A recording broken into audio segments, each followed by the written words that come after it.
नमस्कार, मी पंजाब हवामान अभ्यासक मुक्काम पोस्ट गुगळे धामणगाव तालुका शिल्लोड जिल्हा परभणी.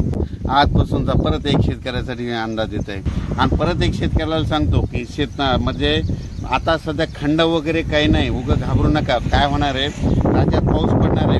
22 जूनपर्यंत पाऊस पडणार आहे. आज या तालुक्यात पडणार आहे, उद्या दुसऱ्या तालुक्यात पडणार आहे, म्हणून हा अंदाज लक्षात घ्यायचा. सर्व शेतकऱ्याला सांगितलं की राज्यामध्ये फक्त 15, 16 आणि 17 जून दरम्यान थोडी उघाड राहणार आहे, पण विदर्भात मात्र पाऊस पडणार आहे, म्हणून हा अंदाज लक्षात घ्यायचा. एकंदरीत राज्यात परिस्थिती बघितली तर राज्यामध्ये पश्चिम महाराष्ट्र,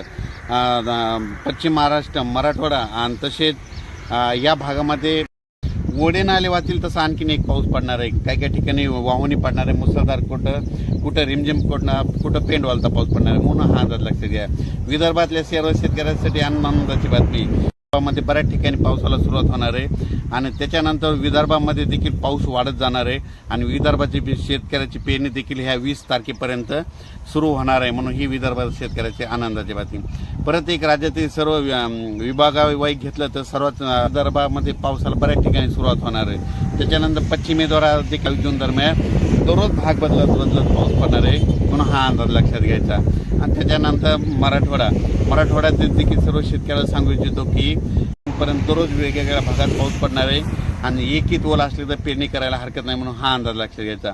ओल जर नसले तर पेरणीचा निर्णय घेऊ नये, म्हणून हे देखील लक्षात घ्यायचं. त्याच्यानंतर सांगायचं झालं तर सोलापूर, सातारा, सांगली, नगर, नाशिक, धुळे, जळगाव, त्याच्यात बुलढाणा, जालना, परभणी, अमरावती, अकोला, हिंगोली, वाशिम, नांदेड, लातूर, बीड या भागात देखील ह्या 3-4 दिवसामध्ये चांगला पाऊस पडणार आहे, म्हणून हा अंदाज लक्षात घ्यायचा.